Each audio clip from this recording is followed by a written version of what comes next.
2023. November taker kasi ako ng PNLE. So, newly passer lang din ako ng board exam. Hmm. So, I took the PNLE at least parang ano po siya parang 1 month lang po yung preparation ko for PNLE. 13 years after ko po dun sa aral. Kasi after ko pong mag-aaral, marami na pong events na nangyari sa buhay ko. Tapos we're preparing for going here in Australia talaga. Yun ang original plan. So parang hinabol ko lang yung pag-take ko ng board exam ng nursing. So, ayun nga, praise God kasi talagang pinagkaloob niya din yung yung bago kami umalis ng Pinas, pinagkaloob niya na makapasa ako ng Philippine Licensure Nursing Exam. So, after nun, pagdating namin dito last year ng Feb sa Australia, ano agad ako diretso agad ako ng, actually yung IPAS, pagkapasa ko ng PNLE, December pa lang, nag-inquire agad ako sa IPAS. Nakita ko agad si Ma'am Rachel. Actually, may passer din na, paano ko ba nalaman yung IPAS? Kasi may passer akong barkada na nasa US na. Tapos nagtanong ako, kumusta ka na, ganun ganon. Tapos sabi niya, uy, punta ka ng IPAS, anong reviewer mo? Tapos yung IPAS nga yung, naano niya sa akin, na refer. So, after nun, hindi pa ako pumapasa ng PNLE nun. Kumbaga, nag-a-advance na agad ako. So, kumbaga, yun nga, tapos, pagkapasa ko, uy, anong magandang reviewer? Tapos yun nga, IPAS yung sinabi niya. Tapos, yun, dire-diretso na, before kami umalis ng Pinas, ano na ako, nakapag-start na ako mag-review, pero naputol yun. Tapos yun nga, pagdating dito, may parang nagmamadali kasi ako. Yun nga, nagmamadali kasi ako ng time na yun. So, parang sabi ko, gusto ko yung reviewer na 2 months lang, gano'n. So, nag-review ako ng at least 2 months dun sa review. Hindi ko pa talaga tinuloy-tuloy yung iPass. So, sabi ko, yung 2 months baka kaya na ng NCLEX. Tapos, yun nga, sa first try ko, nag-fail ako.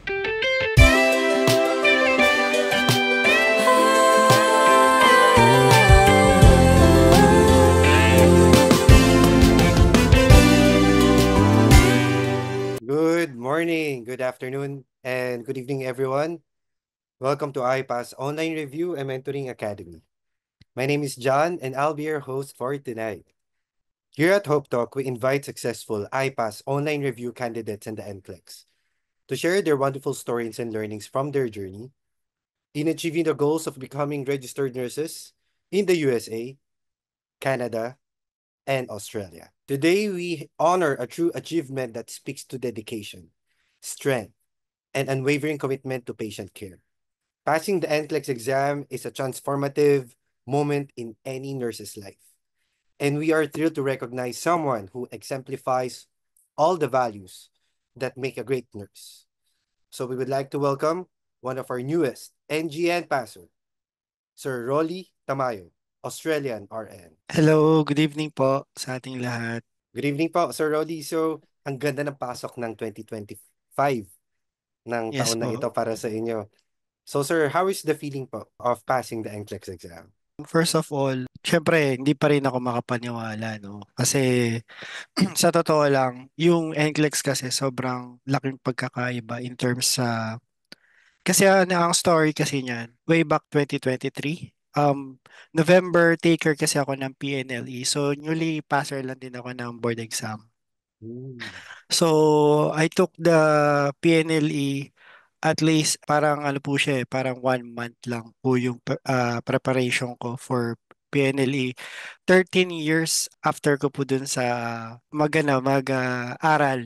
Kasi after ko pong mag-aaral, marami na pong events na nangyari sa buhay ko. Tapos we're preparing for going here in Australia talaga. Yun ang original plan.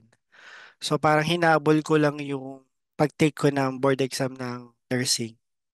So, ayun nga, praise God kasi talagang pinagkaloob niya din yung yung bago kami umalis ng Pinas, pinagkaloob niya na makapasa ako ng Philippine Licensure Nursing Exam. So, after nun, pagdating namin dito last year ng Feb sa Australia, ano agad ako eh, diretso agad ako ng, actually yung iPass, pagkapasa ko ng PNLE, December pa lang, nag-inquire agad ako sa iPass. Nakita ko agad si Ma'am Rachel. Actually, may passer din na, paano ko ba nalaman yung iPass? Kasi may passer akong barkada na nasa US na. Tapos nagtanong ako, kumusta ka na, ganun, ganun. Tapos sabi niya, uy, punta ka ng iPass, anong reviewer mo? Tapos yung iPass nga yung, naano niya sa akin, na refer. So, after nun, hindi pa ako pumapasa ng PNLE nun. Kumbaga, nag-a-advance na agad ako. So, kumbaga, yun nga. Tapos, pagkapasa ko, uy, anong magandang reviewer? Tapos yun nga, iPass yung sinabi niya. Tapos, yun, dire-diretso na. Before kami umalis ng Pinas, ano na ako, nakapag-ano na ako, nakapag-start na ako mag-review. Pero naputol yun.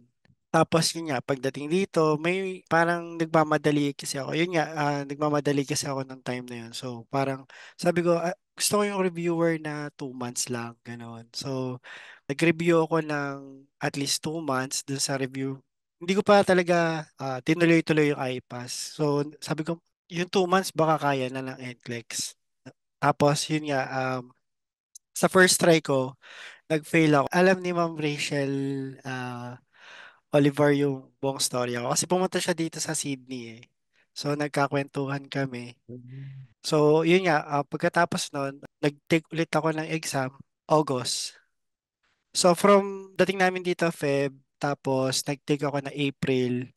First try ko, di ako pumasa. So, doon ka na sinimulan yung pagre-review ko talaga ng dire-diretso sa iPass. Tapos, si Ma'am Jamie, nagsabi na talagang 6 months yung preparation. Walang shortcut. Kahit si Sir J, walang shortcut. Hindi, madali lang yan. Kasi, ano naman yan eh, nasa tao din yan or nasa plan din ni Lord kung ipapasa kanya or hindi. So for me, medyo mahirap yung pinagdaanan ko kasi from April, talagang sabi ko, sige Lord, paano bang gagawin ko? Dapat ba itry ko ulit? Sabi ko, sige, try ko ulit Lord kasi dumating naman kami dito. Kumbaga sobrang dami kasing event na nangyari doon sa amin or sa akin. Yun nga yung kapupunta lang namin dito sa Australia. Tapos dire-diretso yung review. Tapos walang pahinga. Tapos sabi ko, sige Lord, isang try na lang. Tapos, yun nga, sinunod ko yung buong Moodle. Hindi ko kasi, sa totoo lang, kapag first time ko talaga nag-review, alam ko dun sa mga first taker din, alam ko yung nararamdaman nila. Saan ba ako mag-uumpisa? Paano ba ako mag-uumpisa? So, ang ginawa ko nun, kung ano yung nakalagay, yung sa Moodle pa dati, ano pa yun, topic. So, mamimili ka. So, yung kung ano yung nandun sa pinakauna, yun yung talagang Yeah. pinanood ko. So parang bandang April pa yon yung mga napapanood ko. Kasi hindi ako sumunod dun sa live lecture. Kasi I know na pag sinunod ko yon baka parang feeling mo na, ay baka hindi ko siya makuha, baka hindi ako makasabay. So ginawa ko, yun nga, namili ako dun sa pinakaunang topic na nasa Moodle. Tapos pababa yun. Talagang mula doon hanggang sa pinakababa tinapos ko yun. Tsaka yung mga exercise exam. So, bawat topic kasi may mga dun eh, drills. So, talagang tinatapos ko yun. Dumating sa point na from April, no? Nakuha ko yung result. Ayun nga, from April. Parang dumating pa sa point na hindi lang 8 hours yung aral ko talaga. Kasi sabi ko, Lord, ibibigay ko yung 100% ko dito sa susunod na take ko. Ikaw nang bahala sa akin. Basta ako, sa part ko, gagawin ko yung kung ano lang yung makakaya ko. So, ikaw nang bahala dun sa iba. So, kumbaga sa akin talaga, nung second take ko, talagang binigay ko talaga lahat. Pero si Lord pa rin naman ang ultimate na magsasabi sa'yo kung papasa ka o hindi. So, yun nga, halos 8, ano pa lang, alas 8 pa lang ng umaga.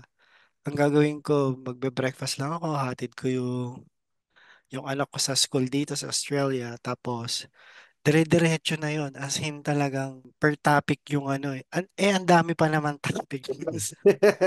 Ah, From cardio, di ba? So, sobrang oh. dami. Tapos umaabot ako ng, pero mo, from 8, tapos minsan natatapos ako alas 2 na madaling araw. Kasi although hindi naman siya dire-diretso, siguro mga at least a day or sa morning at least 2 to, ayun, 1 to 2 hours yung break ko. Tapos dire-diretso na yun. Tapos dumating pa sa time na parang nakakatulog na ako sa sobrang exhausting talaga. Pero ang pinaka nagustuhan ko sa iPass kasi yung recording talaga. Sobrang laking bagay. Yun din yung sabi ko kay Ma'am Rachel na nagkausap kami na, Ma'am, buti yung naisip niya na gumawa ng recording bawat topic kasi malaking tulong yun lalo na sa mga I'm sure dun sa mga nurse na gustong mag-take din ng opportunity na makakuha ng NCLEX or mag-try ng NCLEX tapos nagtatrabaho pa or dun sa mga gustong bumalik sa pagiging nurse. Hindi lang sa Philippines, I'm sure, pati dun sa mismo US, Canada, Australia, or kahit sa panig pa ng mundo. So, kumbaga parang ang laking bagay talaga. So, ang ginawa ko nun, walang shortcut talaga. Tinake ko yung time ko. As much as possible, gusto kong ma-absorb lahat ng topic. Wala akong pinalampas. Although may mga times kasi na pinapas forward ko yung topic. Parang, ang yun, may maganda rin sa iPass kasi pwede may option ka na i-times 2 mo or i-times 1.5 mo yung speed ng lecture. So, nasa iyo yun. Ikaw yung may control nun. Kaya gusto ko din yung sa replay ng lecture. So, kumbaga, ako uulit-ulitin ko pa yun. Hanggat hindi ko nakukuha, talagang uulit-ulitin ko yun. Hanggang dumating yung time na parang pag natutulog ako, parang napapanaginipan ko na lahat. Totoo yun, sir. Ah. Tapos, as in, dumating yung time na hindi ko na, parang sobrang exhausting niya. Sabi ko, Lord, bakit parang So, ano yun, at least from February, nag ako. Parang umabot din ng 6 months yung review ko. So, dire-diretso talaga yon. Dire-diretso as in talagang kain, tulog, minsan lakad, ganun. Pero ang ginagawa ko doon, ang natanda ko kasi doon sa isang sinasabi ni Ma'am Jamie, na pag pagod ka, pwede ka mag-take ng nap kahit is 30 to 1 hour na rest.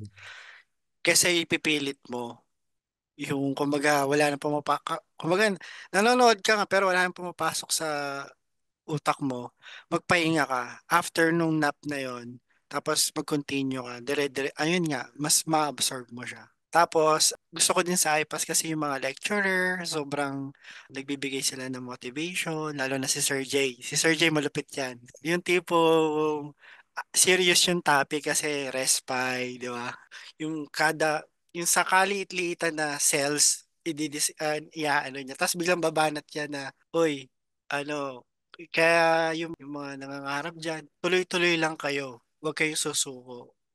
So yung mga banat niyang ganon, minsan, dumating sa point kasi na parang sa loob ng 4 na buwan na nagre-review ako, na parang paulit-ulit na lang. Sabi ko, Lord, parang nakakapagod kasi ito lang yung ginagawa ko sa loob ng 4 na buwan or 6 na buwan.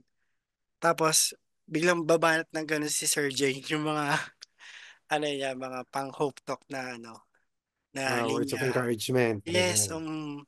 so kumbaga talagang ako kahit triple yun napapaiyak ako kasi ramdam ko yung niya yung concern din niya dun sa mga reviewer, hindi lang dun sa for the sake na nagturo siya. So yun. Tapos yung kay Sir naman Ryan, hindi ko makakalimutan yung niya. Yung ting ding ding ding ding alert alert alert. Shout out. Shout out. So, sobrang nakakatawa din yung pag siya yung nagtuturo.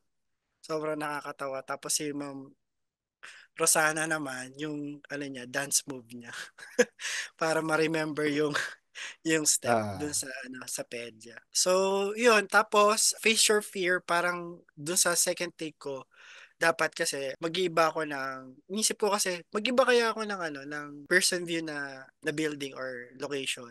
So sabi ko hindi, doon pa rin ako mag-exam. Parang kumbaga sabi ko sa sarili ko, face your fear. So at least masasabi ko na hindi dahil dun sa lumipat ako ng location kaya ako nakapasa, kundi dahil syempre unang-una sa lahat yung will ni Lord, no? Tapos pangalawa, syempre yun, ginawa mo naman yung best man. So, yung first take ko is umabot din na 85. Yun, sobrang confident pa ako noon. Nakakatawa doon kasi sobrang confident. Sabi ko, ang dali ng exam. Parang bandang ano na yan eh, bandang patapos na yung mga last 15 question ng 85 question. Sabi ko, ang dali ng exam, kayang-kaya ko, gano'n. Yeah. Tapos sinubukan ko yung PBT. Kaya yung mga ano, huwag niyo ito, try yung PBT kasi baka mas lalo kayong ma-dishearten pag nalaman niyo yun. So, antayin niyo na lang. So, yun, na-trauma ako. Na-trauma ako nung sinubukan ko yun eh. Tapos yung pangalawa, yung eto na, nung last na nung pumasa ako, 85 question din siya. Pero naramdaman ko dun sa pinagkaiba nila is yung dun sa second try ko, sobrang hirap talaga ng mga questions na to the point na parang walang binibigay na clue si NCLEX, no? So parang kahit na ano, ano bang pipiliin mo dito? So yun yung yun nga yung pinagkaiba nila. So yun nga, pagka sobrang hirap na pala ng mga question, ibig sabihin, puro tama na yung nasasagot mo. Tapos yun, nag-close siya ng 85 question. So, pinagkaiba ng Australia at saka ng US. Sa US, 2 to 3 days lang yata meron ng result. Dito sa Mhm. APRA is antay ka ng 1 week, 10 days, ganun. Hindi siya within 24 to 48 hours. Wala siyang ganun. Thank you for sharing po, no? So, nakadalawang beses po kayo tayo mag-take ng NCLEX, no?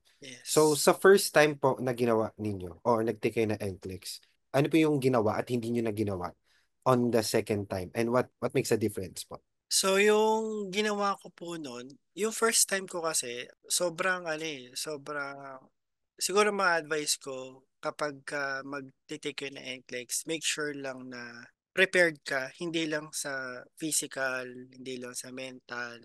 Siguro mismo yung ikaw alam mo sa sarili mo na hindi, ito yung focus ko ngayon. Kailangan mag-aalat ako ng time. Itong sabihin na natin 4 to 6 months na review, ito lang yung gagawin ko. Kumbaga, dito ko lahat ifo-focus lahat ng energy ko, lahat ng ibibigay ko yung best ko. Kasi yung first take ko, alam ko sa sarili ko na, although nag-review ako ng 2 months, alam ko sa sarili ko na it is not enough.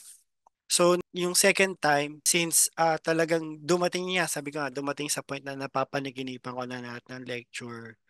Tapos, nung naglalakad ako papuntang Pearson View exam, alam ko sa sarili ko na prepared na ako na kumbaga kahit ano pang iba to yan, may kahit sabihin naman natin na hindi naman sa pagmamaya, pero kumbaga sabihin mo sa sarili mo na hindi, na ano ko na to, na naaral ko na to. So sabi nga ni Sir Mark nung parang dun sa anxiety Anxiety management, management. yes, sabi niya, kung nag-aral ka ng sabihin mo ng 150 or 200 questions, so sabihin mo ng 50 yung mali mo, tapos parang nabababaan ka or nadadown ka dahil dun sa 50 na yon. Yung 150 yung panghawakan mo para isipin mo na hindi kaya ko to. Kasi dun sa 150 na yon, sigurado ko yun yung mga naaral ko.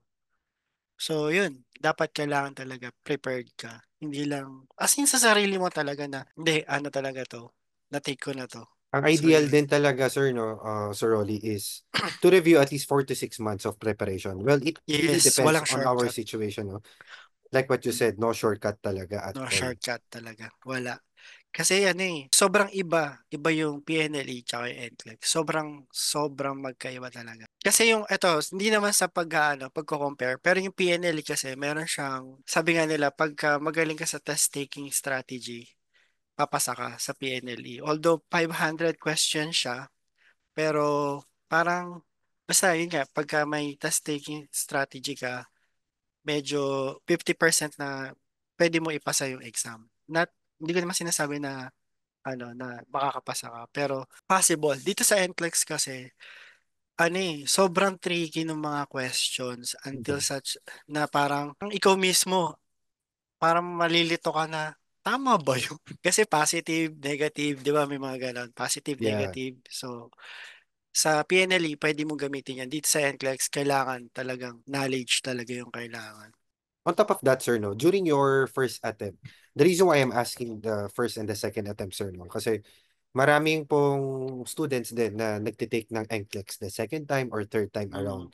Minsan napanghihinaan na talaga sila ng loob. mm. This is the area or yung platform natin wherein we can share kung ano yung mga advice natin na wag sanang gawin o eto sana yung gawin natin. So during those your first attempt, those 2 months of review, sir, ano yung ginawa natin? Actually, yung 2 months na yon sa ibang ano kasi, hindi ko na babanggitin yung review Ah, okay, center. okay, understand. Pero siguro applicable yon in terms kasi katulad ko, freshly passer lang ako ng PNLE. So kumbaga yung review ko noon, hindi mo rin siya masyado ma-absorb eh. Yung sa PNLE siguro some part of sa PNLE is pwede mo magamit, pero pagdating sa NCLEX kasi ibang-iba talaga. So yung sinasabi ko is yung sa 2 months, pwede siya kung mayroon ka ng at least background in terms dun sa profession or sa nursing background mo. Pwede siya. Tapos or nakakapag-take ka na rin. Like, let's say for example, yung mga Q-banks, may ano ka na doon, may mga background ka na. Pero for me, since newly passer ako nun, tapos sobrang bilis nung 2 months na kailangan ipasok mo to sa utak mo, Mm. hindi kaya eh. Hindi siya possible. Para sa akin para sa akin. Pero yun nga, since nung sinabi ko nga na hindi, kailangan ko umpisahan sa pinaka-umpisa. So, yun ginawa ko sa Moodle. Kaya nga sabi ko, yun sa Moodle, kung ano yung pinaka first topic dun ko inumpisa hanggang sa pinaka dulo. Kasi gusto kong makita kung ano yung kumbaga parang yung sa pinakamaliit na part hanggang sa malaking part ng NCLEX or nung review. Kaya sinasabi ko nga, tsaka, yun nga, sinasabi ko nga na no shortcut kasi talagang kailangan mo siyang i-absorb na until such time na makuha mo siya. Huwag kang magmamadali dahil pag nagmadali ka or hindi kasi kailangan matapos ko tong topic na to tapos hindi mo naman masyado naiintindihan yung iba. So kumbaga parang sayang yung oras na ginugol mo dun sa dahil Mm. nagmamadali ka. So yun nga, yung pinakaiba niya is yung yung sa first take ko, feeling ko nagmadali ako. Yung second, masasabi ko na I prepare talagang based on kung ano yung masasabi ko sa sarili ko na handa na ako. Yan. Thank you for sharing, Sir Rolly. Kasi marami rin talagang students na parang unaware kung ano ba talaga i-expect nila for the review for Mm. NCLEX. Kumbaga, it takes really a lot of time and effort to study NCLEX. That's why lagi Yes. sinasabi ni Sir Jano, don't underestimate NCLEX kasi iba talaga ang examination Yes. nito. So for those newly passer din ng PNLE, so I think this is the best time. If napapanood nyo to, ito na yung sign nyo na mag-enroll na ng NCLEX. So Yes. like for Actually, Soroli, may ano na siya, no? There's a purpose kung bakit mm, siya nag-take ng PNLE is for mm. him to go to Australia para magamit na rin yung license for application. So, yun nga, yung actually nung nalaman ko pasado na ako sa NCLEX, sobrang natuwa ako. So, yung mga classmate ko nung sa review naman ng PNLE, lahat yun ni-refer ko sa IPAS. Ah, nice. Thank you so much. Until such time na parang nakipag-negotiate pa ako kay Ma'am Rachel, baka pwede akong makahingi ng discount kasi ang dami na ako nare-refer na classmate ko. So, hopefully, isa doon sa mga classmate ko na nanonood ngayon. Sa PNLE review pa yun So, yun nga. Yun, nakalimutan ko pala. Sila Sir Paul, tsaka sila Ma'am Mary Rose. Yan, yun yung mga classmate ko dun sa Team Itik. CCU and friends. Yes, CC1 Friends, Ah, yeah. part kayo CC1 nun, Friends. sir. Ah, Yes, okay, okay. so, dati nakiki-join lang ako. Kasi talagang yun yung batch namin sa, Cycle 13 nung time pa na yun. So, kumbaga, yun, shout out nga pala kay Ma'am Mary Rose. Ay, ma'am, nanonood yan ngayon. Galing yan Ay, dito. Ay, alam ko nandito yun eh. Nasa Melbourne pala siya ngayon. Dapat makita kami nung pumunta siya last week. Kaso mukhang nag-enjoy siya sa paglilibot dito sa Sydney.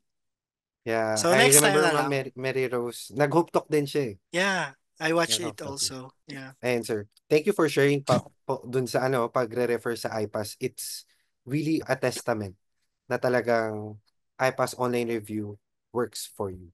Pero sir, apart from that, do you have any additional study resources na ginamit? Yeah, QBank lang. Kasi mahal yung ano eh. New World, mahal kasi siya eh. So, nag-Archer. Pero, sir, ito, to be honest, sa Archer kasi, parang once or twice lang ako nakakuha ng very high na score sa mga exam po doon. Pero, kasi sabi nga nila, doon mo malalaman kung, or mamimeasure kung ready ka na or hindi. Pero, ako kasi, naniniwala ako na kapag ginawa mo yung best mo, tapos sinurrender mo lahat kay Lord, siya mismo yung ano eh, siya yung magsasabi sa'yo na, sige go na, okay na, ready ka na. So, for me, it's some sort of dapat i-align mo din kung ano yung will ni Lord para sa iyo. Hindi lang dahil gusto mo, hindi lang dahil um hindi freshly grad ako, kailangan kapag US ako. Hindi. Sabi nga may kanya-kanya tayong time na binigay ni Lord para sa atin. So, kung sa tingin mo is gusto mo na talaga mag-US, it's up to you. Pero kailangan nga, sabi ko nga, no shortcuts. Kailangan pagdaanan mo yung, unlike me, so after I graduate way back 2010, imagine that, parang almost 13 years, di ba? Tapos, Mhm. pag will kasi ni Lord, talagang dire-diretso yan eh. So, from PNLE, NCLEX, tapos OSCE, which is just waiting for the result as well. Pag-pray mo din muna yon, pag-pray mo yon, tapos ihanda mo yung, syempre, sa financial, tsaka sa napakalaking tulong din yung mga back support mo. So, yung sa family mo. So, dapat, yung iba kasi natatakot sila na ipaalam sa kahit kanino na magte-take sila ng NCLEX. Alam nyo, sa totoo lang, mas maganda na ipaalam nyo din dun sa mga close friends nyo muna, or ni close friends dun sa family na magsusupport sa'yo. Kasi during the preparation, hindi naman ikaw lang naman yung magsasacrifice dun eh. Syempre, ikaw as halimbawa, family ano ka na, person ka na, or may mga responsibilities ka na. So, kailangan i-inform mo yung partner mo or kung sino Mhm. man yung nagsusupport sa'yo. Kasi hindi biro yung sacrifice din nila para sa'yo. So, ito yung gagawin mo ding motivation para pag dumating yung time na para sa feeling mo pagod ka na at parang gusto mo na, hindi, take ko na to para matapos lang. Hindi ganun. Dapat yun yung magiging source of ano mo, fuel mo para magpatuloy. So sabi nga ni Sir J na yung pinakamaganda sinabi niya dapat i-take mo to as isipin mo na lang pag ikaw nakapasa mo yung NCLEX, sobrang daming opportunity na mangyayari sa buhay mo. At the same time, ikaw yung magbe-break ng chain kung halimbawa galing ka sa mahirap na pamilya. So Mm. imagine yun dun sa hanggang sa mga anak anak ng anak mo at kunyari ikaw nakapunta ka na ng US hanggang sa pinaka anak mo nasa US na or nasa Australia or Canada ka na. 'Di ba? So ikaw mismo, sobrang yun nga, sobrang talagang pag si Sir J kasi yung bumanat mga ganun, maiiyak ka na lang kasi nga, yun nga, sobrang ganda ng mga sinasabi niya in terms sa ganun. I totally agree, Sir Roddy, when it comes to spiritual guidance din talaga, no? It's really important na meron tayo nito.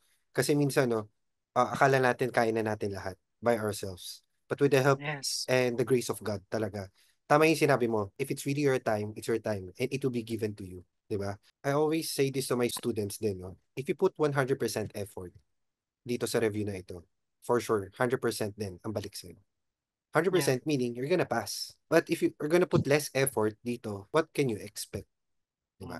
Yeah. So, you have to do everything. Like, you have to study hard, you have to be motivated, you have to be committed and consistent in everything that you do. Apart from that, yung support system. I was about to ask Yes. that, sir, no? Kasi Mm, minsan mahirap, di ba? Lalo na malayo kayo sa pamilya. Kayo na lang nandyan. mm, Of course, we respect those people who don't want to tell yung journey nila to NCLEX. mm. But some of them, minsan kasi din talaga, no, it really helps us na nagre-review to let them know para walang problema in the future. Baka sabihin, oh, bakit si Rolly nagaganito, hindi na ako kinakausap.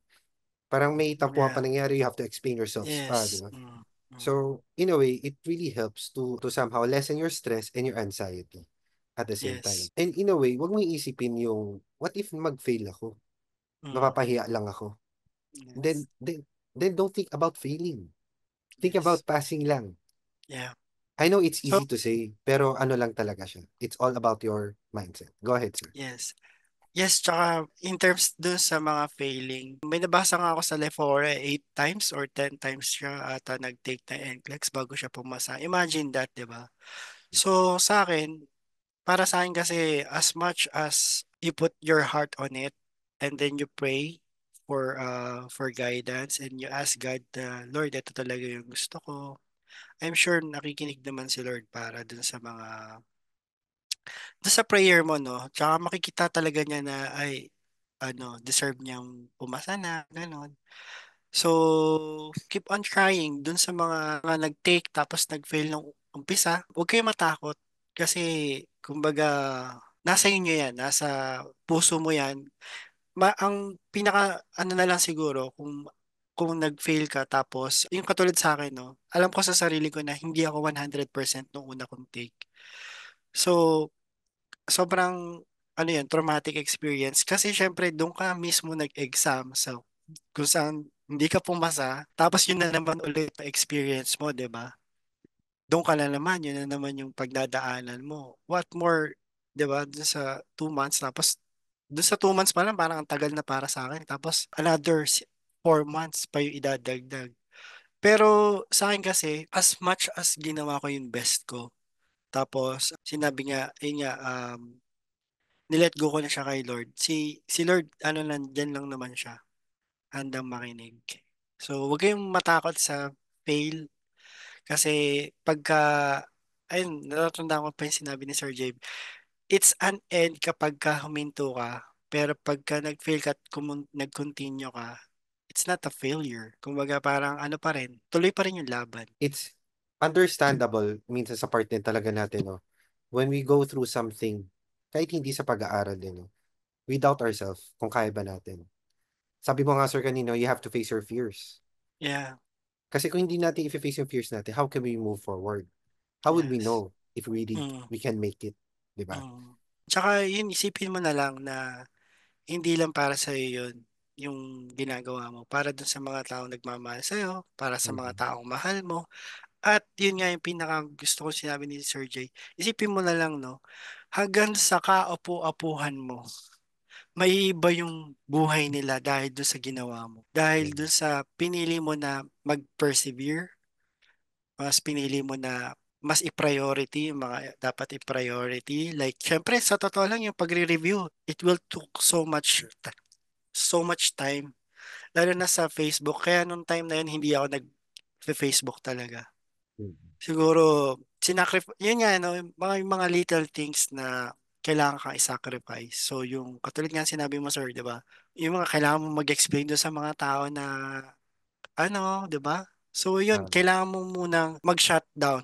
Ako, ang ginawa ko na talagang, dinelete ko muna lahat ng social media ko. During yung nag-serious na ako na preparation para sa NCLEX exam. So talagang, eto na yon Lord.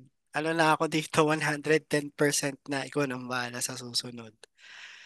So yun, ganun po. Kaya yun, mas advice ko during dun sa pag nagtitake kayo ng review, wag din kayo masyadong, yun, kailangan take enough sleep, eat nutritious food, number 2 yun. Kasi syempre pag, ako na-experience ko yun, sir. Nung siguro nagre-review ako, tapos kumain ako ng siguro mga chocolate. Kunyari, Mhm. na, nakikinig ako ng lecture na replay, tapos kumakain ako ng chocolate. Parang mas lalo akong nawawala. Parang nawawala yung ano ko, mga nireview ko. Sa totoo lang po. So, ang ginawa ko noon, during na nag-review ako, nag-fasting din ako. Tapos nagwo-walking ako sa hapon. Tapos puro nutritious food lang po yung kinakain ko during that time. Tapos pag napagod, tulog, tapos continue na naman. So, in 4 months or 6 months, repeat. Ganun lang. Cycle lang. Kaya sabi ko nga, nakaka-burnout, darating sa point na parang gusto mo na mag-take para matapos lang. Pero, yun nga, biglang may magsasabi sa'yo na, yun nga, katulad ni Sir Jim, magsasabi sa'yo na, o kaya ni Mama Osang na, isipin mo na lang, yung buong, ano mo, yung buong future ng mga magiging anak at magiging anak ng anak mo is mababago dahil sa ginawa mo. ang masarap pa sa pakiramdam, sir, no, I could really remember.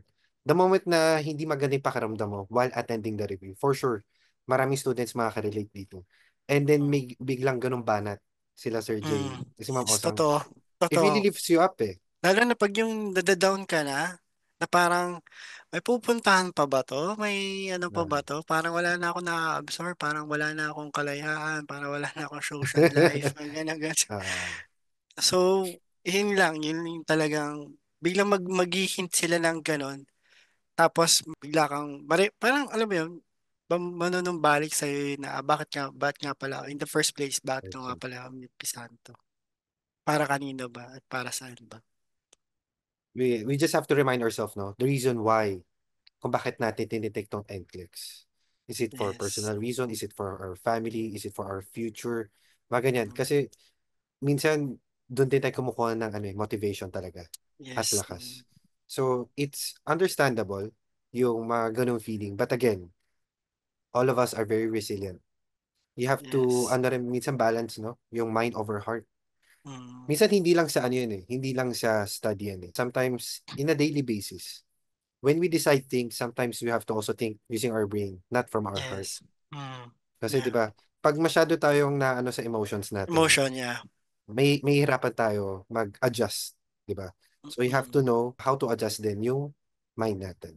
Yes, Absolutely. kumbaga parang ano ikaw mismo pipili ka sa sarili mo kung ano yung dapat mong i-priority at this point in time. Parang ganun, sabi mo, "O, sige, ano bang plano mo sa buhay mo?" Parang Mm. ganun, ano bang priority mo? At yun nga, after naman ng makapag-take ka na ng exam, siguro waiting time for those who will take US NCLEX, at least 48 hours matatapos na yung agony nyo. Pero in terms Ah, sa APRA, medyo matagal sila. Pero ano naman, sobrang pagka na-receive mo na yung you passed, parang kahit Lord, kumaga parang kahit ano pa yan, kaya ko na yan, ganun. Tapos yun nga, dun sa mga hindi naman pinalad, just remember na nurse tayo. So, kaya natin yan. have Yun po. patience lang din, no, sir. So, Yes. I know the feeling na ano parang nako, naka 4 months na ako. 2 months pa bago ako mag-exam, ang tagal naman. 'Di ba may ganong feeling? Yes. You just have to be patient now. May reason kung bakit yun yung kinuha mong examination date. It's Mm. because you want to prepare well din talaga dito eh. Yeah. So, ibabalik ko ulit yung number of months that you really have to prepare for the exam. So, hindi talaga siya minamadali. You really have to take time and make time for the review. I know it's Yes. difficult or easier to say, pero lalo na sa mga age natin, sir, no? Yung iba may Yeah. pamilya, yung Yeah. iba working people na. May That's iba true. naman kakagraduate lang, they wanted to join and pass the NCLEX. That's okay. Kanya-kanya naman tayo ng timeline eh. Yeah. And it's how we plan talaga. Kung iisipin mo, sir, no, before nung nag-aaral tayo, sasabihin or tinatanong sa atin, how do you see yourself 5 years from now? Yeah, actually ako nung 10 years from now? parang wala naman sa isip ko na magte-take ako ng mga ganito. Di ba nga? So, ano din, yun nga, first thing ko dapat, lalo na sa mga newly passer or new learners, first set your priorities, tapos pag-pray nyo muna. Pag-pray nyo muna, hingi muna kayo ng guidance kay Lord. Tapos, kapag sinabi ni Lord na yes, eventually lahat yan mag-a-align. Mag-a-align yan until such time na magte-take ka na ng exam na hindi mo namamalayan na, teka lang, magte-take na pala ako ng exam. Ganong ka-smooth pag si Lord ang gumawa. Pero pag yung ikaw lang sa sarili mo na, hindi, kailangan ko na mag-take ng exam. Kasi yung mga batchmate ko kayang-kaya eh. Nakapasa nga sila eh. So, hindi ganun eh. Kasi may kanya-kanya tayong journey. So, at timeline din as well. So, pag time mo na. Pero pag hindi mo pa talaga time, well, you just have to prepare muna. Huwag kang magmamadali. The same Hmm. time na, yun nga, you just have to enjoy the journey. Tapos, until such time na, yun nga, malalaman mo na lang pagdating ng panahon na, si Lord kaya pala ako, hindi mo na ako pinasa kasi may iba siyang plano sa akin. Ganun po. That's really true. Maganda yung sinabi niyo, sir, kasi 'di ba, you just have to take one step at a time lang. 'Di Yeah. ba? Small progress makes good progress na rin in some way, no? Mm. Yeah. Trust the process lang. Most Trust the especially, process. trust yourself na alam mo makakaya mo talaga maipasa to.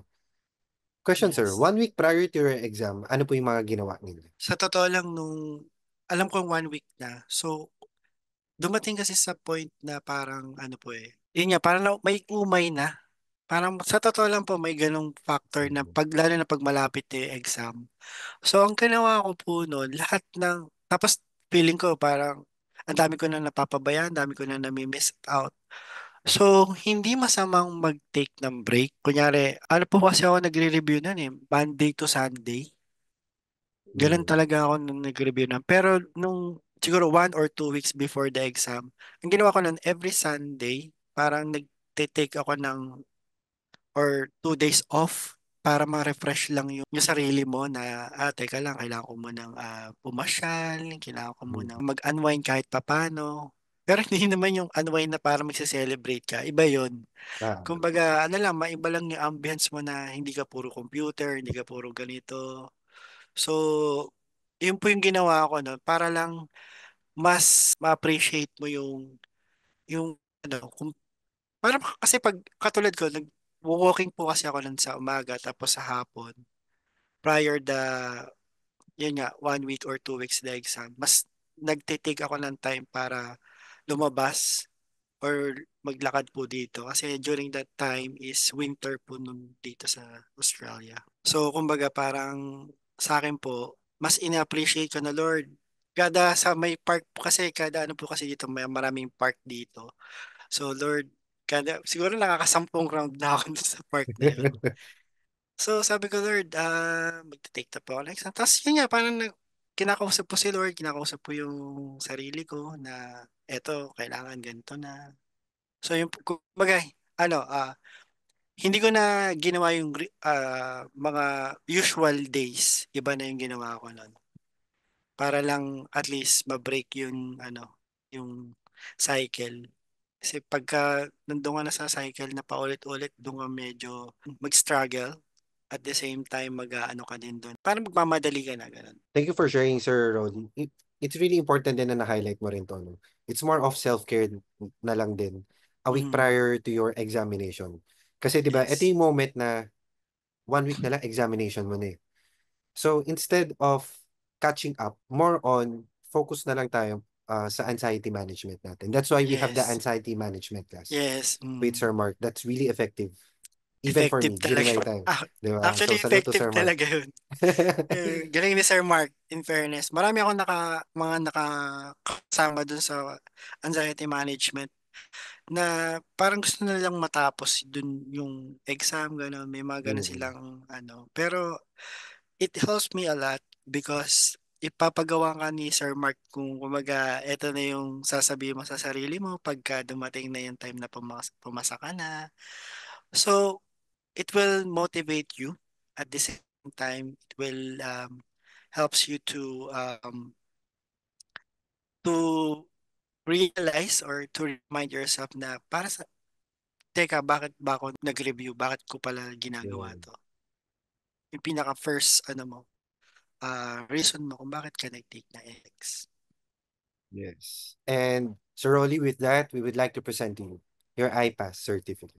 This certificate is proudly presented to Rolly L. Tamayo for successfully passing the NCLEX RN examination. This serves as a proof that the successful candidate indicated in the certificate is a safe nurse based on the Australian Standards of Nursing Practice, signed by Sir J. Padong and Sir Mark Zaspa. Congratulations, Sir Ronnie. Thank you po. Thank you very much po. Sir Lee, I just want to ask, no, how did iPass processing and iPass online review and mentoring academy contributed to your success? First of all, talagang will ni Lord. Kasi kung iniisip ko lang ngayon na nung nagtatanong pa lang ako kanina sa maganda mag-review, out of nowhere, minessage ko yung barkada kong yun nasa US. Shoutout sa'yo, JJ. Nasa Chicago siya ngayon. So, parang si Lord talaga yung nagsabi na, oh, dito ako mag-review. Ang kulit ko. Sabi ko, hindi, 6 months kasi naririnig ko na sa iPass. Hindi, 6 months talaga. Hindi, sabi ko, ano yun, matagal yun, 2 months lang. Kailangan ko maghanap ng mas other na review center na 2 months lang kung mas mabilis.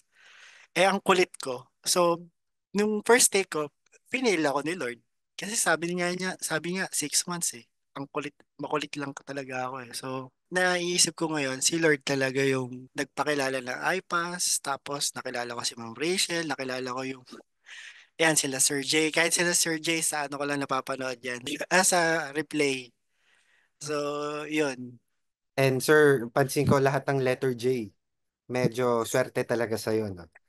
Yung kaibigan mong JJ, at one of your heroes din talaga dito sa iPass Online, which is si Sir J. Good evening po, Sir Yes, sir. J. Good evening, John, letter J. O, di ba? So, puro J talaga. So, sabi ko nga kahapon, I'm trying to reiterate na it takes a village. Like whatever journey in your life na kailangan mo talaga ng katulong. Kung ano pa, maraming katulong dapat sa'yo, surrounding you. Like, yan, yung mga friends mo na ganito, ganyan, na it will help you mga advices, recommendations and stuff. Pagdating mo sa iPass, of course, we are really a village. We are really a community. It's not hindi lang siya village, actually ang laki ng ang laki ng iPass because for me, one, coach is ang laking responsibility ng coach. Isang coach lang yan pero marami siyang pwedeng gawin, and even educator on my end. Marami akong pwedeng, I mean, I'm functional enough ba to help you guys. So it's a big responsibility for us. I know John is can relate to it. Yun, so kailangan talaga ng tulong. Tapos, tinan mo, ako ha, ang tagal ko na sa education before when I took my exam. But I realized na, no, hindi ko kayang mag-isa to. I need some help. So I enrolled in a review center. Isipin mo, I'm teaching. At the same time, nakikinig ako doon sa, alam ko yung sinasabi niya kung tutuusin. But it takes some humility as well para mas marami ka pang matutunan. Ayun. So, 2 months is really not, hindi ko na ano yung lahat ng ano mo ha, ng tawag nito, ng Hope Talk mo from the start. 2 months is not really enough. 3 months, kung 2 months ka man magte-take talaga, some of you guys are really in a hurry mag-take ng 2 months. But it's a risk. Malaking risk yan siya. Especially kung marami kang mga struggles, kung marami kang mga, for example, like factors na, you really have to double time, triple time. So ano yun? Sobrang bilis nun. So 3 months, ganun pa rin. So that's why I'm telling like 3 to 6 months. Ganun talaga ang ano natin, ang span of preparation natin. Okay? So ganun pa man, I would like to appreciate you coming here for our Hope Talk. And I know it's not just a Hope Talk na, you can inspire one or two. No, it's not. Actually, you can inspire, many talaga sa ano natin, sa program natin. And then remember, this is live on Facebook, right? So who knows? Even those who are not students of iPass makakarinig nito, and then they can be inspired, and then they'll be willing to take the exam na. And yeah, so thank you so much, and of course, more importantly, yung trust mo sa amin. Kasi if you don't have the trust on us, medyo mahihirapan tayo diyan. Sir Jay, ito yung sinabi mo no, no? Sinulad ko pa dun sa note. Sabi mo, during one of your review is failing is a process, but failure is an end. Yun yung sinabi mo. So hanggang ngayon, nandito pa rin siya. Yeah, so that's really true. I also got it from someone, which is really, sabi ko, ano din ako, na-inspire din ako sa ano na yan, sa quote na yan. I really love it. Failure is not really, I mean, failing is a process. Proseso yan eh. Failure is Mm. an end. Huwag kang tumigil. Di ba? So, those people na yung nag-retake, like how many takes, for example, so they are really close to my heart. Kasi alam ko yung struggles ninyo, alam ko yung challenges. But at the end of the day, as long as you don't stop from doing it, as long as you do the necessary, again, as long as you persevere and you don't stop from dreaming, and I guess you'll be able to make it. Di ba? Ganun lang yung kasimple. So, hindi naman ibig sabihin na nag-fail ka at once and then you're done. You're not. You're still there, You're still able to do it. I know it's going to be challenging because it's another payment, financial thing. But again, we are actually blessed because we have some extra, ordinary na opportunities on us. We have people within us that can help us. So grab that opportunity and then go on. Just don't stop from from dreaming. No, I really like it. I really want to be, a USRN. Yeah. So thank you for taking note of that quotable quote. That's really applicable to each and every one of us, not only in NCLEX, no? So that's a powerful one. Thank you, Sir Jay. Again, Sir Rolly, congratulations po. In passing your NCLEX, remember this accomplishment is your testament talaga to the countless hours you have invested and yung perseverance mo. Pinakita mo talaga every step of the way. So, I just want to wish you good luck, sir. Kasi, di ba, after Australian, after passing the NCLEX, may next pa yan. And I'm sure you're gonna pass it as well. Yeah, And Sir Rolly, remember, you passed with I pass. I pass. I pass processing made easy for you.